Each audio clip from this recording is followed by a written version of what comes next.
Bienvenue dans le podcast de ceux qui veulent créer un système au service de leur liberté. Je partage avec toi des idées pour vivre de ce qui te passionne, des conseils pour simplifier ton quotidien, être plus efficace et accomplir davantage, des opinions pour penser différemment, sortir du moule et vivre selon ses propres termes. Le podcast est disponible sur toutes les plateformes, pense à t'abonner pour ne rien rater.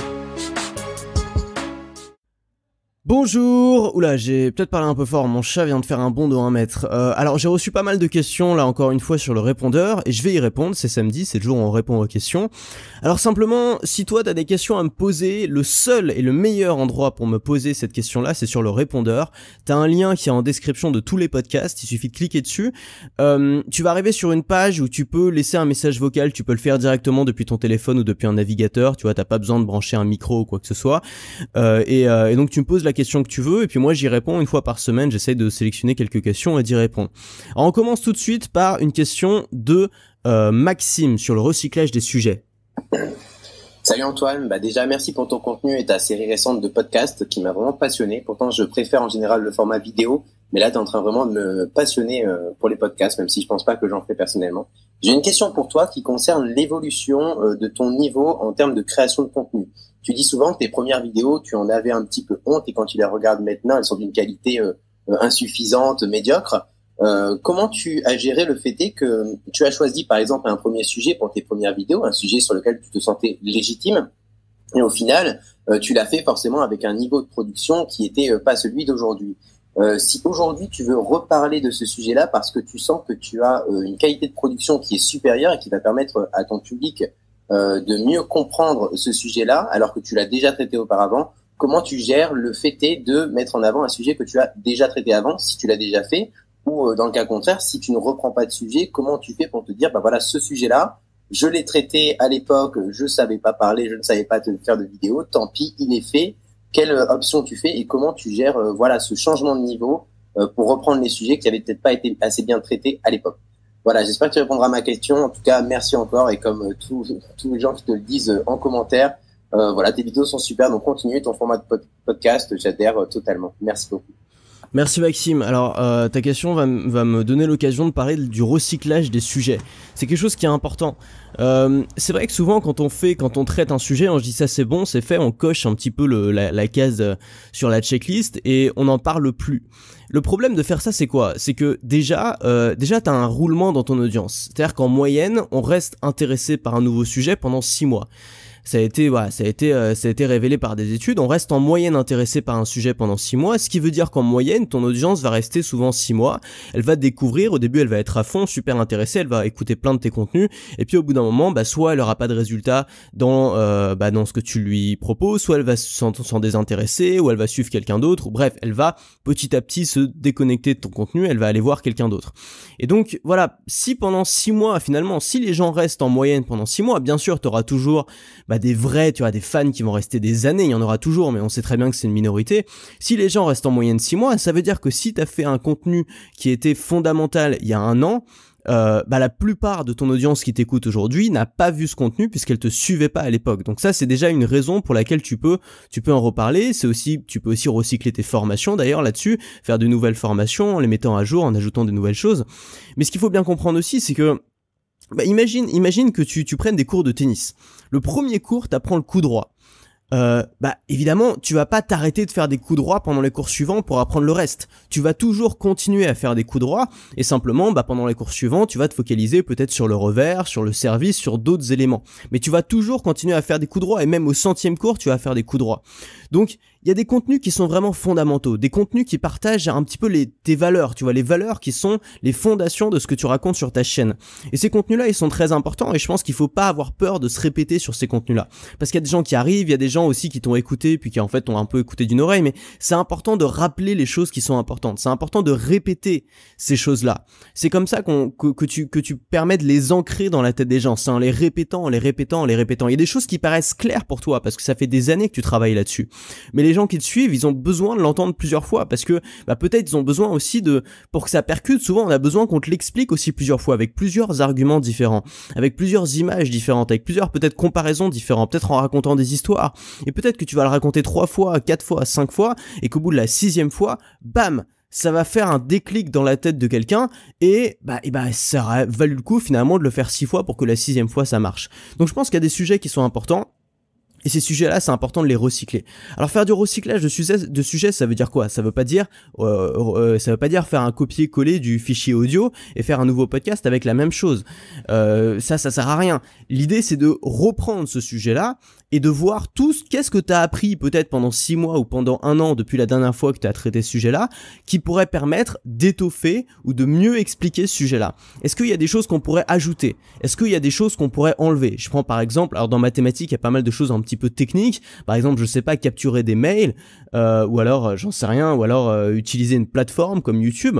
C'est des choses évidemment qui évoluent. La culture évolue, le style de ce qui marche évolue, les règles de la plateforme évoluent, il y a de nouveaux acteurs. Donc d'une année sur l'autre, évidemment, ça va changer. On capturait pas des mails de la même manière il y a 1 an qu'on le fait aujourd'hui. Donc ça peut être intéressant de faire un nouveau contenu ou alors une nouvelle formation où tu vas mettre à jour les conseils que tu avais donnés dans un premier temps. Ça veut pas dire qu'il faut ne plus rien dire de ces conseils-là, ça veut dire que tu vas rappeler les bonnes pratiques, les bons conseils et tu vas ajouter des nouveautés, des choses qui sont sorties depuis. Et puis toi aussi, tu t'es peut-être personnellement amélioré sur ce sujet-là, t'as peut-être progressé, t'as forcément appris des choses en plusieurs mois ou en 1 an, et tu vas ajouter ça à ton contenu pour le renforcer. Et finalement, t'as pas besoin d'avoir 100 000 sujets, tu vois, tu peux avoir 50 sujets de vidéos, et et à chaque fois reprendre ces sujets-là et les étoffer. Enfin, moi, tu le remarques bien, dans mes vidéos, je répète très souvent, dans mes podcasts, je répète très souvent la même chose, parce que c'est des choses qui sont importantes, c'est des choses qui méritent d'être répétées, et parce que à chaque fois, j'essaie de trouver un nouvel angle ou un nouvel exemple pour répéter ces choses-là. Par exemple, il y a quelque chose que je dis tout le temps, c'est que c'est important de pas essayer d'être le meilleur ou de faire le plus de vues, mais d'essayer avant tout de trouver son marché, de trouver un marché qui a besoin de nous. Et par exemple, tu vois, c'est quelque chose que je répète depuis longtemps. L'autre jour, j'ai pris un vélo mobike, ça m'a fait penser je me suis dit tiens, ce vélo-là, c'est typiquement voilà, une marque qui a réussi à trouver son marché. C'est pas le meilleur vélo, c'est pas le vélo le plus confortable, mais c'est le seul qui reste parce que c'est le vélo le plus solide et c'était ça finalement dont avait besoin son marché. Donc ça m'a donné l'idée d'un podcast, et donc j'ai fait un podcast entier basé là-dessus, finalement en répétant des choses que j'ai déjà dit, mais en apportant un nouvel angle, une nouvelle lumière sur cette chose-là. Voilà, ensuite j'ai une question de Théo, c'est parti. Salut Antoine, ma question est très simple, j'aimerais savoir comment tu fais pour délivrer à chaque fois un message percutant, clair et ordonné. Même en faisant un plan de mon côté, je finis toujours par vouloir ajouter des choses supplémentaires, et ça finit par un message brouillon et désordonné. Merci. Merci Théo pour ta réponse courte. J'invite vraiment les gens à essayer de faire court dans leurs questions. On a des questions d'1 minute 30, c'est beaucoup trop long. 1 minute maximum, le mieux c'est 20-30 secondes comme a fait Théo, c'est parfait. Alors, je vais donner mon plan Théo rapidement pour faire du contenu qui est clair, qui est structuré. Il y a un plan à suivre, c'est pas miraculeux, ça sort pas comme ça de ma tête. Moi j'ai pas mal de plans de contenu. J'essaye de toujours partir d'une grande idée. À moins de faire des contenus comme ça où je réponds aux questions, bon, le plan c'est simplement les questions dans l'ordre où je les ai reçues. Si j'essaie de faire un podcast autour d'une idée, je pars toujours de cette grande idée. On a parlé hier du concept de grande idée. Une grande idée, souvent, ça va être une vérité que la plupart des gens ne savent pas. Ça va être ça, une grande idée. Quelque chose qui peut être un peu contre-intuitif, un petit peu peut-être choquant, un petit peu bizarre, un petit peu, une idée reçue. Peut-être on va casser une idée reçue. Donc partir de cette grande idée. À partir de ça, tu vas commencer, je vais donner un plan de base qui fonctionne bien, que j'utilise pour la plupart de mes contenus.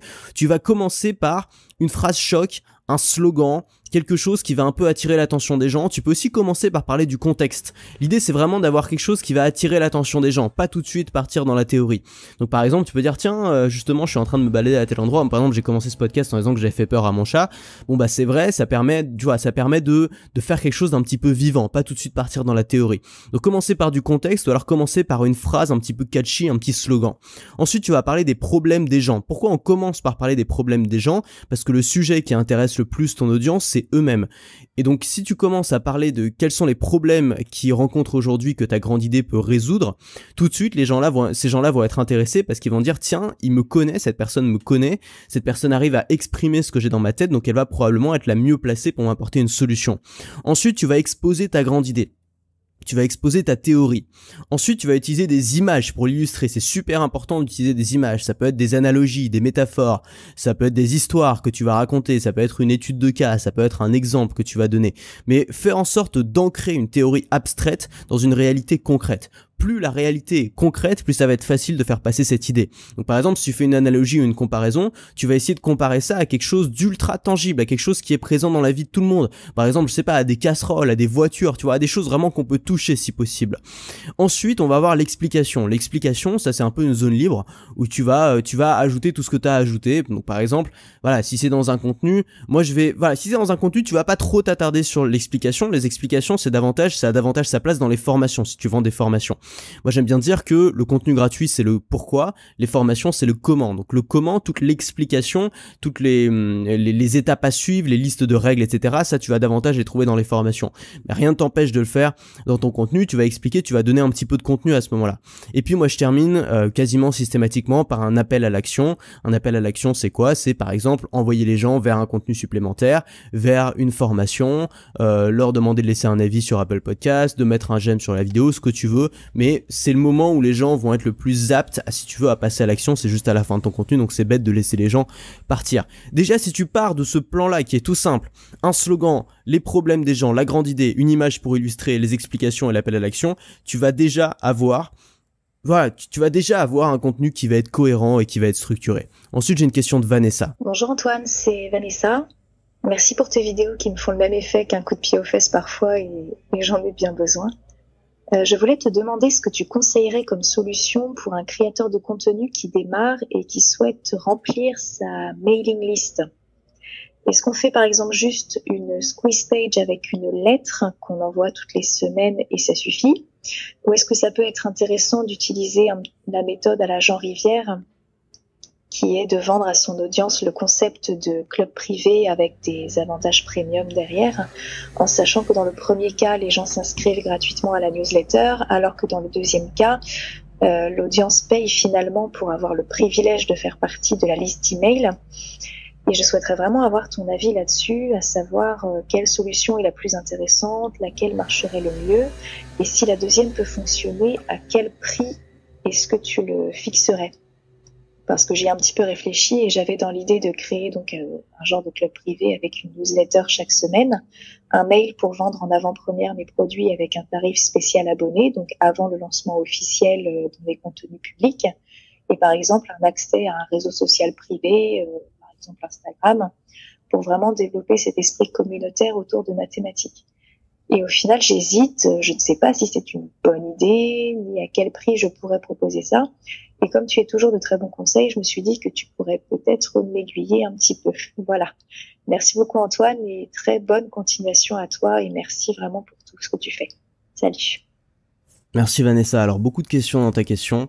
Je pense que la première question à se poser, c'est quel est mon objectif avec ma mailing list.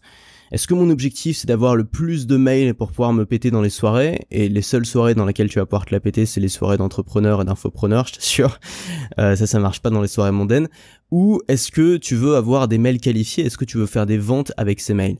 Donc c'est intéressant de se poser cette question. Est-ce que je dois faire un club privé? Est-ce que je vais te faire une confidence, un truc, c'est vraiment la honte, hein. Je crois que j'en ai pas souvent parlé, mais quand je me suis lancé, ça devait être en 2012, je crois, je devais avoir 17 ans, et je suivais des blogueurs qui disaient à chaque fois, ouais, il faut remplir sa mailing list, c'est super important. Et donc je me suis dit, bah qu'est-ce que je peux faire pour remplir ma mailing list? Et le seul truc que j'ai trouvé à faire, ça a été de mettre un formulaire sur mon blog et dire aux gens, voilà, inscrivez-vous pour tenter de gagner une carte iTunes d'une valeur de 20 €. Je sais pas si t'imagines à quel point cette décision a été stupide, puisque évidemment j'ai eu plein de gens qui sont inscrits, mais ces gens-là ne s'étaient pas inscrits pour avoir de mes conseils, ces gens-là s'étaient inscrits pour avoir un cadeau qui n'avait rien à voir avec ma thématique. Et en fait, j'ai copié un petit peu ce que faisaient les grosses marques, ce que faisaient les marques de supermarchés, alors que nous, évidemment, on n'est pas des supermarchés, on vend des produits précis à des gens qui ont des besoins précis, et donc c'est la dernière chose à faire. Donc tu vois, pour te montrer que si aujourd'hui j'ai ce discours-là, j'ai pas toujours eu ce discours-là, et j'ai fait vraiment toutes les erreurs possibles, inimaginables quand j'ai débuté. Et c'est en faisant ces erreurs que j'ai compris que j'ai compris justement tout ça. Donc première question à se poser, est-ce que mon objectif c'est d'avoir le plus de mails possible, ou est-ce que c'est de faire des ventes? Et si c'est de faire des ventes, le but c'est pas seulement d'avoir des mails, le but c'est d'avoir des gens qui ont envie de recevoir les mails. Et finalement, alors tu parles de la méthode de Jean Rivière, moi j'aime bien, c'est lui un petit peu qui a inventé le concept de page sandwich, que moi j'ai repris aussi. C'est quoi le concept d'une page sandwich? C'est la personne veut effectuer une action, et juste avant de pouvoir effectuer cette action, tu lui proposes de laisser son mail. Typiquement, donc moi c'est ce que j'ai par exemple pour mes formations, quand tu cliques sur un lien dans une de mes vidéos pour accéder à une formation, juste avant d'arriver à la formation, tu as une page qui te dit voilà, voulez-vous voulez-vous rejoindre, voulez-vous vous abonner à mes mails, et voilà tout ce que vous allez recevoir si vous abonnez à mes mails. Donc typiquement, voilà, être prévenu des produits à leur lancement, en ayant des promotions spéciales, avoir du contenu exclusif que vous trouverez pas ailleurs, etc., etc. Et les gens finalement, c'est doublement intéressant parce que déjà il y a un bon taux de conversion. Les gens s'abonnent, les gens sont pas obligés de s'abonner. C'est-à-dire que t'as un bouton qui te permet d'accéder à la formation en laissant son mail, et t'as un bouton qui te permet d'accéder à la formation sans laisser son mail. Donc c'est compatible avec les lois RGPD, etc. C'est-à-dire que tu forces pas les gens à entrer leur mail.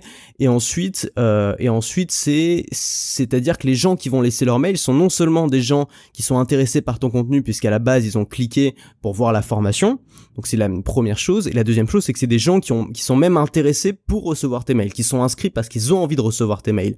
Donc évidemment, tu vas peut-être faire moins d'inscriptions si tu fais ça que si tu forces les gens à laisser leur mail, ou si tu fais des concours, ou si tu fais ce genre de choses. Mais les inscriptions que tu vas avoir, c'est des inscriptions très qualifiées, puisque c'est des gens qui ont envie de recevoir tes mails, donc qui vont ouvrir tes mails, donc qui vont te permettre d'avoir un bon taux d'ouverture, qui vont te permettre de faire en sorte que tes mails n'arrivent pas dans les spams mais arrivent directement dans la boîte mail des gens. Donc c'est assez intéressant de le faire.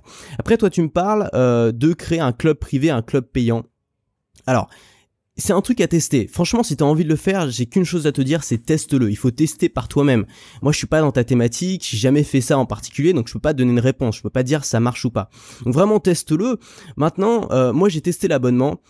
Moi, personnellement, j'en suis un peu revenu. C'est-à-dire que je suis pas fan de l'abonnement. Je trouve ça plus facile et plus intéressant aussi pour moi de convaincre les gens à chaque fois quand je sors une nouvelle formation que de faire un abonnement mensuel. Moi, l'abonnement, c'était quoi? C'était je sortais une petite formation chaque semaine et il y avait un abonnement au mois. Et déjà, ça revenait aux gens beaucoup moins cher de payer l'abonnement plutôt que d'acheter des formations séparément, mais j'avais en plus beaucoup de gens qui se plaignaient, qui étaient pas contents, qui disaient non, c'est trop cher, ça va pas, parce qu'il y avait un système d'essai gratuit. Donc en plus, un essai gratuit, ça veut dire que t'as des gens qui s'inscrivent, puis qui ensuite s'attendent pas à se faire débiter, puis qui viennent râler. Enfin, en termes de support client, c'est des coûts déjà qui sont énormes. T'as besoin quasiment d'avoir quelqu'un à plein temps pour s'occuper de ça. Et puis, c'est plus facile. Franchement, c'est plus facile. Si t'as un bon système de vente, c'est plus facile de convaincre les gens tous les mois d'acheter une formation que de convaincre les gens une fois de s'abonner en payant chaque mois. Pourquoi? Parce que finalement parce qu'on a déjà beaucoup d'abonnements. Je pense que beaucoup de gens n'ont pas envie d'avoir des abonnements en plus, tu vois. On a déjà Spotify, Netflix, l'abonnement internet. Enfin, tu vois, on a des tas d'abonnements. Si les gens en plus ont un business, il y a tous les abonnements qui vont avec. On a déjà beaucoup d'abonnements. Tu sais qu'un abonnement, c'est facile de s'abonner, c'est pas toujours facile de se désabonner. Tu sais pas si tu vas y arriver. Et au final, beaucoup de gens sont assez réticents à s'abonner une nouvelle fois, alors que finalement, si tu sors par exemple des formations régulièrement ou des produits régulièrement, et que tu arrives à convaincre à chaque fois les gens, parce que tu as un bon marketing, tu arrives à convaincre à chaque fois les gens d'acheter, finalement les gens vont souvent dépenser beaucoup plus chez toi que si tu leur disais dès le début, voilà, ça va vous coûter tant par mois. Ensuite, concernant le prix, pareil, tu vois, c'est une newsletter que tu vends, donc c'est des mails, c'est du texte, c'est difficile de vendre ça cher. C'est vraiment difficile de vendre ça à plus de 50 euros, à moins d'avoir une grande renommée. Par exemple, t'es Bill Gates et tu fais, tu fais une newsletter sur où est-ce qu'il faut investir, tu vois, ou t'es Warren Buffett, tu fais une newsletter financière. Bon, ça, tu peux le vendre très cher, mais parce que t'es Warren Buffett. Si t'es pas une star de renom et que c'est pas un truc, tu vois, vraiment privé qui peut apporter énormément de valeur aux gens, ça va être compliqué de le facturer cher, et ce sera toujours plus efficace en termes de chiffre d'affaires de vendre des formations, de vendre de la vidéo, de vendre de l'audio, de vendre des choses qui vont t'apporter un résultat précis, un résultat clair à partir du moment où les gens vont s'abonner.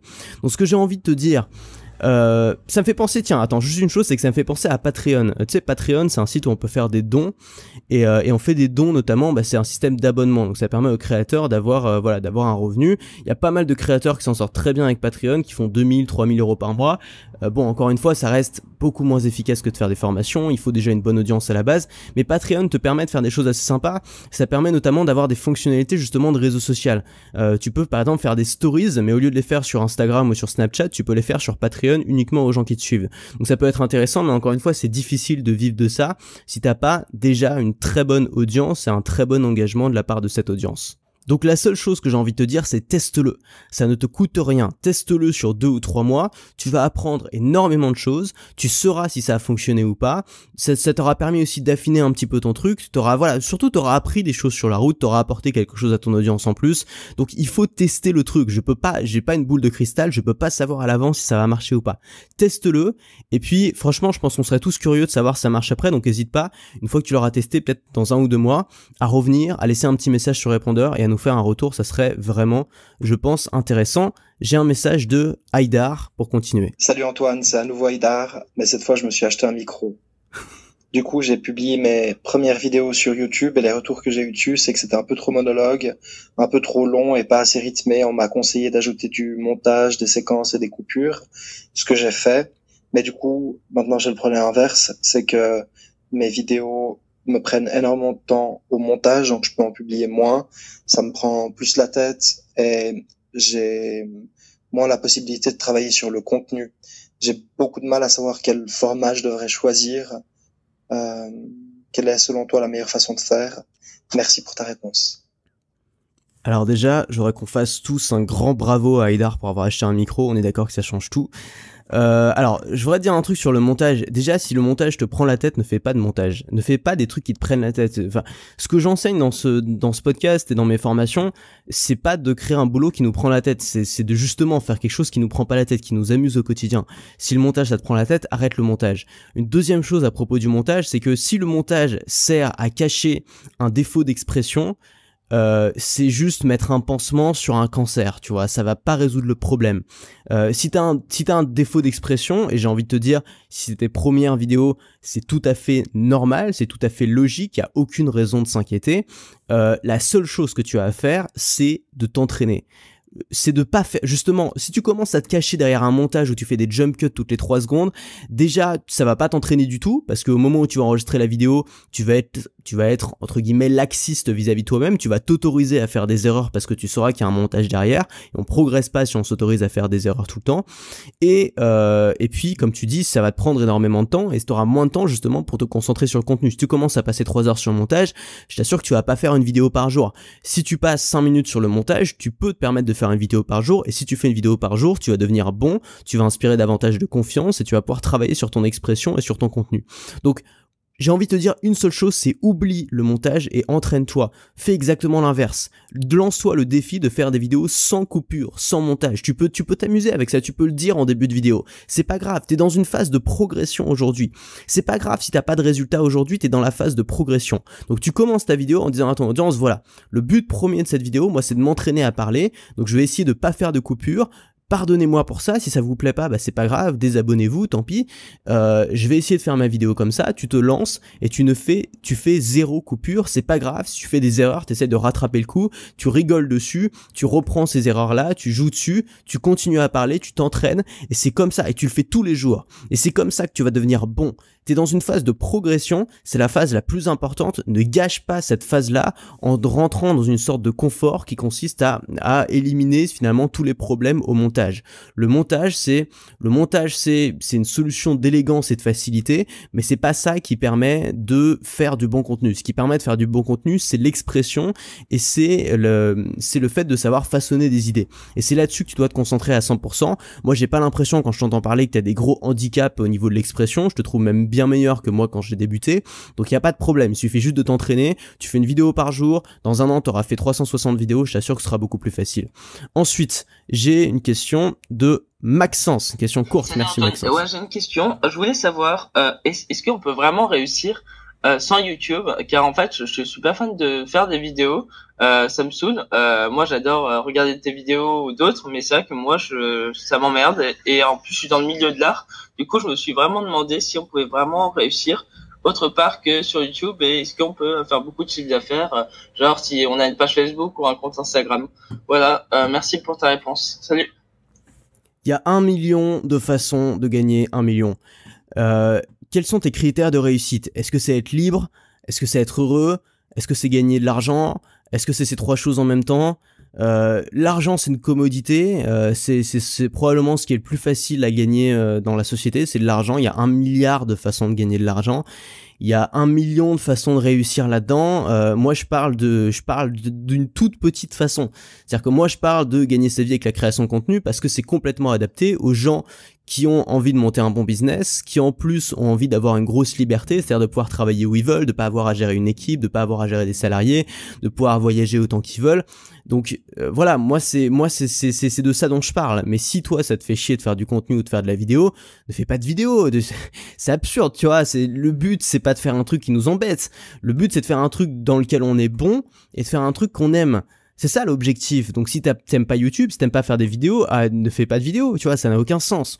Donc évidemment que tu peux réussir sans YouTube, enfin je pense que t'as pas besoin de moi pour te le dire, tu le sais, ne serait-ce que dans ton domaine, tu me dis que t'es dans l'art, je crois. Bon bah il y a énormément d'artistes qui n'ont pas eu besoin de YouTube pour devenir célèbres, tu vois, je crois pas que Picasso ait besoin de YouTube. Donc tu vois, fais ton trou, essaye de faire des trucs, j'en sais rien, tu parles d'autres plateformes, Instagram en effet est très intéressant pour toutes les thématiques visuelles, l'art a une thématique visuelle, il y a des choses à faire sur Instagram.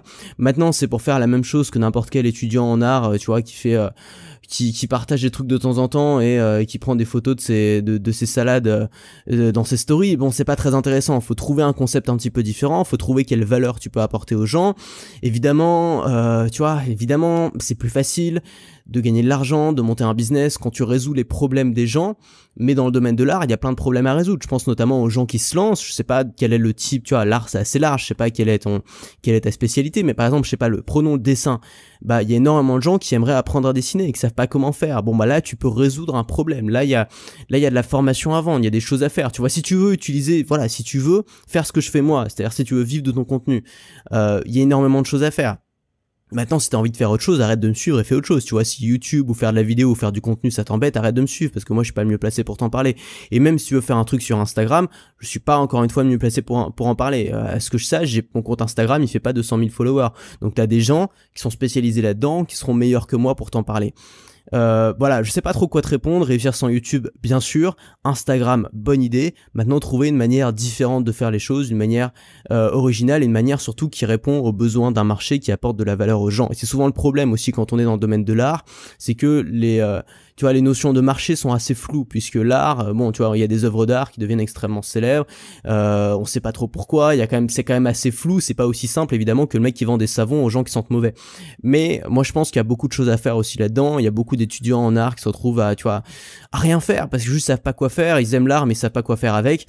Si t'écoutes déjà mes podcasts, c'est que t'as peut-être un petit peu cette notion de demande, d'offre, de marché, de résoudre les problèmes des gens, d'apporter de la valeur. Donc c'est déjà intéressant. Essaie de trouver ce que tu peux apporter aux gens dans ce domaine-là.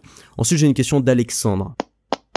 Salut Antoine, je m'appelle Alexandre, j'ai 22 ans, je viens de commencer mon business sur l'entrepreneuriat et j'avais une question pour toi. Par rapport à l'organisation, je suis encore dans des études. En septembre, je reprends mes études d'ingénierie et je voudrais savoir comment toi tu ferais, quelles sont peut-être tes techniques pour organiser ton temps, puisque je vais avoir de grosses journées, de gros projets. Je suis en 4e année, plus le sport, plus l'infopreneuriat que je veux absolument continuer. J'aimerais savoir quelles pourraient être les techniques que tu pourrais m'apporter et apporter à tout le monde. Merci à toi, bonne fin de journée. Alors Alexandre, je vais te dire quelque chose qui va pas te plaire. Par rapport à ce que tu me dis et à ce que j'ai vu chez beaucoup de gens qui me suivent, il y a très peu de chances que tu réussisses ton projet d'infopreneuriat l'année prochaine. Alors, c'est pas impossible, tout est possible, mais il y a peu de chance. Pourquoi ? Parce que tu me dis que t'as d'autres priorités, t'as d'autres choses qui vont être importantes. Et je vais donner mon exemple à moi, tu vois, bon, moi je suis pas un gros bosseur, je suis peut-être pas le meilleur exemple, mais mon exemple à moi, ça a été que quand j'étais en terminale, j'ai découvert le monde des blogueurs un petit peu qui gagnaient leur vie avec leur blog. J'ai trouvé ça génial. J'ai décidé de me lancer. J'ai commencé à faire quelque chose. J'ai lancé ma première formation juste après avoir passé mon bac. J'ai dû faire 800 € avec cette formation. J'étais super content. J'étais sur la bonne voie. Je commençais à développer mon audience. Et après, je suis entré en école de commerce et j'ai commencé à avoir d'autres priorités. Alors moi, ma priorité, c'était pas tant que ça mon travail parce que école de commerce, franchement, c'était assez cool, tu vois, j'étais pas à HEC. Donc j'avais pas énormément de travail, mais j'avais les nouveaux potes, j'avais les sorties, les soirées, les trucs. Et au final, tu vois, j'ai commencé à faire une coloc avec un pote. Enfin bref, tu vois, j'ai commencé vraiment à me disperser. Et c'était plus ma priorité, mon blog. Et pendant 3 ans, j'ai procrastiné. Et c'est seulement au bout de 3 ans que j'ai compris que j'étais en train de j'étais en train, allez, je vais dire un truc très moche, j'étais en train de chier sur un tas d'or. J'avais de l'or, quoi, j'avais quelque chose que je pouvais faire fructifier, faire quelque chose d'extraordinaire autour de ça, faire quelque chose qui allait changer ma vie. Et j'étais en train de chier dessus, quoi, tu vois, d'ignorer ce truc-là. Et donc je me suis dit que j'allais me lancer à plein temps dessus, et ça a marché à partir du moment où c'est devenu ma priorité numéro 1. Quand je te dis numéro 1, c'est que j'avais plus que ça à faire de mes journées. Je suis parti en voyage à l'autre bout du monde, je voyais plus personne, j'avais plus d'amis, plus de famille, je voyais personne dans mes journées, j'avais que ça à faire, c'était ma priorité, et c'est pour ça que ça a marché. Et l'autre jour, je disais hier, l'autre jour j'étais à une réunion d'entrepreneurs, à un apéro entrepreneur, j'ai discuté avec un gars qui s'appelle Hugo, qui a plein de projets, qui a du talent. Le problème c'est que il s'intéresse à plein de choses et tous les jours il se pose une nouvelle question. Par exemple, un jour il se dit tiens, il faudrait que je me lance dans la musique parce que j'adore ça. Le lendemain il se dit tiens, il faudrait que je vende des formations et que je lance mon projet. Et le lendemain il se dit tiens, il y a Raj de Autodisciple qui vit sans argent, ça pourrait être cool. Tu comprends bien que le problème d'avoir toutes ces idées qui te viennent en tête, c'est qu'à un moment il faut en choisir une et il faut se concentrer dessus. Donc j'ai envie de te dire, moi j'ai aucun conseil à donner. Je vais pas te dire ne te lance pas dans ton école, bien sûr. Je vais pas te dire arrête de créer du contenu, bien sûr. J'ai envie de te dire, s'il y a un projet qui est plus important pour toi que les autres, fais-en une priorité absolue. Ça veut dire quoi en faire une priorité absolue? Ça veut dire que tu y penses 80% de ton temps. Ça veut dire que tu te lèves le matin avec ça dans la tête, tu te couches le soir avec ça dans la tête, et ça veut dire que la première chose que tu fais dans la journée, ça concerne cette chose-là. C'est dans le sens de cet objectif-là. Par exemple, si ton but c'est l'infopreneuriat, la première chose que tu vas faire dans tes journées, c'est un contenu. Si tu vas à l'école, par exemple, tu vas te lever 1 heure plus tôt, tu vas faire un podcast, une vidéo, n'importe quoi, mais tu vas le faire, ne serait-ce que pour que mentalement, ça reste numéro 1 dans tes priorités. Si ton objectif principal c'est le sport, la première chose que tu vas faire dans ta journée, c'est le sport. Mais tu le sais comme moi, si on a plusieurs gros objectifs, si on a plusieurs gros challenges, souvent on en revient à tout saboter ou à s'occuper seulement du challenge qui est le plus important pour nous. Donc un deuxième conseil que je peux te donner, donc c'est d'abord de hiérarchiser tes priorités. Qu'est-ce qui est le plus important, qu'est-ce qui est le moins important? Écris-le sur un bout de papier. Tu mets tout en haut ce qui est le plus important, tout en bas ce qui est le moins important. C'est super important de le faire. Tu peux pas avoir 5 objectifs à priorité égale et réussir ces 5 objectifs. Il y a des gens qui y arrivent, c'est très rare, c'est très difficile. Je suis en train de lire la biographie de Steve Jobs. Steve Jobs n'a jamais réussi 2 choses en même temps, jamais. La première chose, ça a été ses réussites chez Apple, ça a été le Macintosh, par exemple. Ensuite, quand il a arrêté Apple, il a lancé Next. Il a complètement échoué dans Next, mais il a réussi dans Pixar. Ensuite, il est revenu chez Apple. Il a arrêté tout le reste et il a réussi à nouveau dans Apple. Mais il a jamais eu plusieurs succès en même temps. Et même si tu mets, ce qui est très intéressant, c'est que même si tu mets par exemple des choses qui ont rien à voir, par exemple sa vie familiale et son boulot, il a toujours eu beaucoup de mal à allier les deux. Par exemple, au départ, quand tu vois, c'était le moment où Apple était en train d'exploser, il a eu une fille, il a renié sa fille pendant 15 ans. Assez triste, mais après, finalement, il est revenu. Quand justement il avait plus de temps pour sa famille, quand il a été viré d'Apple, il a recommencé à nouer avec sa famille. Tout ça pour te dire que c'est très difficile, surtout pour un génie, par exemple, pour quelqu'un qui a du talent, pour quelqu'un qui fonctionne avec les émotions. C'est très difficile avec ces gens-là d'avoir plusieurs objectifs en même temps. Les gens peut-être qui sont plus méthodiques, alors je pense aux gens qui sont plus un profil d'ingénieur, Elon Musk par exemple, si je prends des grandes figures, ont réussi à faire plusieurs choses en même temps. C'est bien la preuve que il y a pas une généralité, il y a pas une chose qui fonctionne pour tout le monde. Ça dépend peut-être de ta personnalité, de quel genre, quelle typologie de personne tu es. Si t'as déjà réussi par le passé à faire plusieurs choses en même temps, tant mieux. Sinon, je te conseille vraiment de hiérarchiser ses priorités. Un autre conseil que je peux donner, c'est d'avoir une journée, une priorité. Par exemple, le mardi, c'est la journée où ta priorité c'est le sport. Le mercredi, c'est la journée où ta priorité c'est la création de contenu ou l'infopreneuriat. Le vendredi, c'est le moment où ta priorité c'est les études, où tu vas rattraper le travail en retard, etc., etc. Mais fais en sorte que chaque journée soit une priorité. Comme ça, tu te lèves le matin et tu sais ce que tu as à faire. T'es pas dans cette espèce de flou où tu sais que t'as plein de trucs à faire et tu te retrouves sur Netflix. Voilà, on a fini les questions pour aujourd'hui. J'espère que ça t'a plu. Encore une fois, si t'as d'autres questions, si toi-même qui m'écoutes, t'as des questions à poser, il faut oser le faire, hein. Je vais pas t'engueuler, hein. Parfois, je réponds un petit peu sèchement. Mais le but c'est toujours d'aider les gens qui me suivent. Donc n'hésite pas à poser ta question, tu cliques sur le lien en description, sur le lien qui t'amène sur le répondeur, tu poses ta question, tu peux le faire en 2 secondes, t'as pas besoin d'avoir un micro, quoi que ce soit, tu vois, essaye juste de le faire dans un endroit calme, et surtout essaye de faire court sur les questions, moins de 30 secondes c'est l'idéal, maximum, grand maximum 1 minute, mais 1 minute 30 ou 2 minutes je vais arrêter de les lire parce que ça fait vraiment, je vais arrêter de les passer, ça fait vraiment trop long. Voilà, on se retrouve mardi normalement pour le prochain podcast, pour une nouvelle semaine de contenu. On va parler d'un tout nouveau sujet. Et moi je te dis à mardi. Si cet épisode t'a plu, pense à laisser un avis sur Apple Podcast. Ça te prend 1 minute, tu n'auras à le faire qu'une seule fois et ça m'aide énormément à me faire connaître. Si tu veux continuer à te poser des questions avec moi, bien sûr, abonne-toi.